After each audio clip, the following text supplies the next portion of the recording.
Are you recording? Okay. What time is your meeting? I got a meeting. It's 5 p.m. All right, so season 4, episode 2. What's up? Trying a different format again. We're just, trying to create not just discussion but education. I feel like the previous seasons were very interview friendly, and I feel like again, as we mentioned in the last one, we have a good rapport. Battle of the minds. But one thing I've been getting a lot lately usually are one traditional question and one crypto-based question. Okay. So wanted to just record these to answer those questions in simple formats. All right. So let's just start with you. What is Ethereum 2.0? Why is it important in the overall blockchain crypto space? And why should investors, speculators, or finance people care? All right. So first of all, for you to understand Ethereum 2.0, you need to understand that there is two types of validating transactions in the blockchain ecosystem. So which is called POW, of proof of work, and the other one which is called POS, or proof of stake. The main difference between both of them is that one is highly decentralized, but Which one?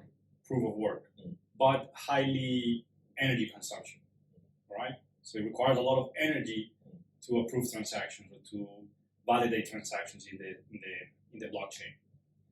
And proof of stake is a new concept that was kind of like not so new, but it's been along the ecosystem for a long time. It's just that it doesn't have that decentralization feature that has the other one. So a lot of people argue that yes, it's more friendly in terms of environment, but at what cost? Are we sacrificing security? The decentralization principle. Yes, because you have to think about it like sustainability. Not only that, if somebody controls 51% of the blockchain, then that 51% can do multiple transactions if they want, because there is no consensus. So everything is built on consensus. So to approve a transaction, you need the consensus of the community. All right, so let's break this back down. So Ethereum 1 is decentralized, but it's proof of work. It's based on the community validating that transaction, but it's very bad for the environment as far as an energy consumption standpoint. But ETH2 is proof of stake, which can be centralized based on one person or one individual's or one company's ownership of that blockchain, so they can manipulate the chain. Yes. Or they can have added value or more.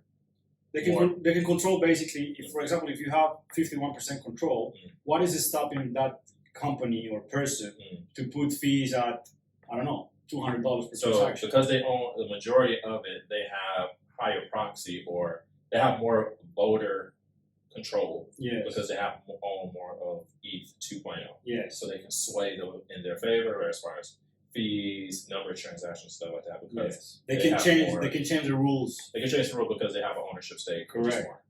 Okay, so why should I care? If I'm a crypto investor, I'm looking at crypto and I'm scrolling down the rabbit hole of YouTube and I see ETH 1.0, 1.5, 2.0, whatever. Why should I care? The problem of proof of work that we're seeing right now is when the network gets really congested, or where there is a lot of people going or transactions happening a lot of times. So they basically queue the transactions. And the Ethereum network gets congested, and that means that the fees go higher. So high demand of validation increase high demand of transactions. So it's a problem. So for example, with all the NFT gaze and with all these crazy things happening in DeFi, right?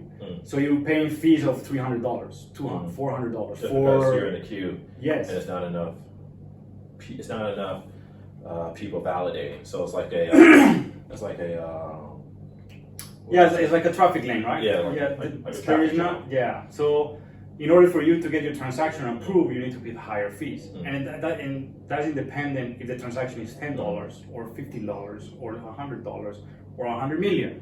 If the network is congested, it's going to just drive up the price no matter what. No matter so what. if I'm not to say I'm an investor, but if I'm looking at deciding between ETH1 and ETH 2.0, what would you say are the most important things for me to consider for a most basic level if I'm at that decision point right now?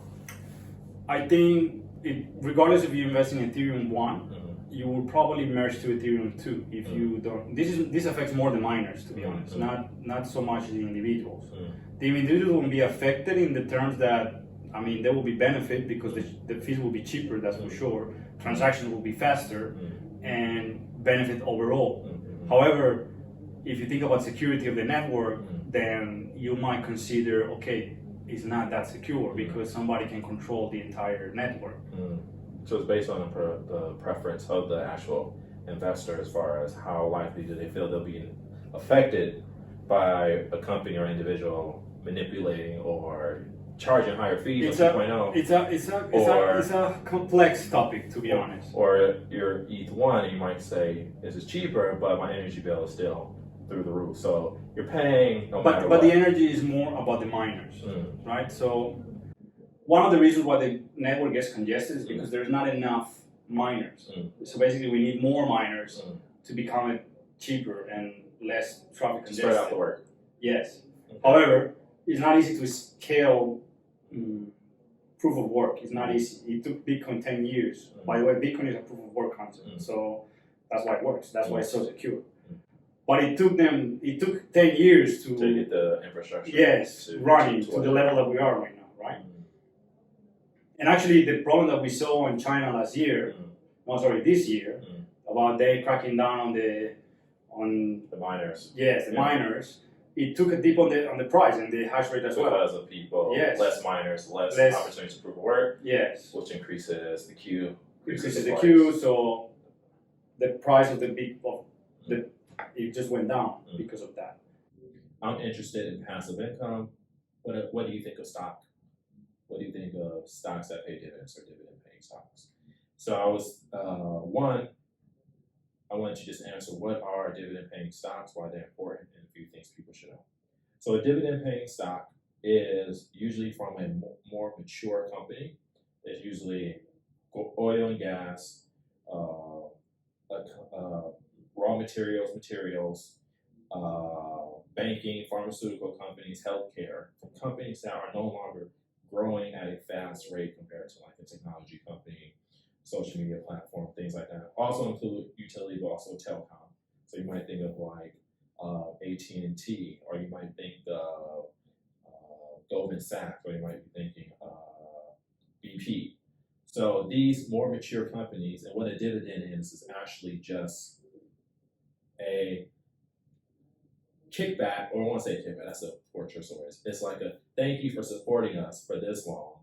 We want to entice investors to say, okay, our stock price is not growing at the same rate, or our business is not growing. So to reward our investors, we're going to give them a dividend. So dividends are usually announced on the announcement date or the declaration date.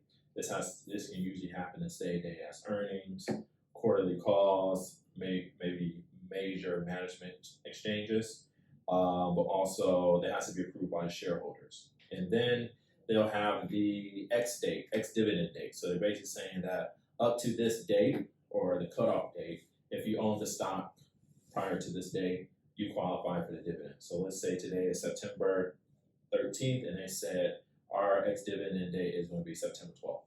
So as long as you own that stock up to the 12th, you qualify for the dividend. And after that, which is the cutoff date, you won't qualify for the dividend, but you'll be on the next cycle. And then there's dividend day or payout day when they actually send out the dividend. A few things people don't know about dividend stocks is one, they're voluntary.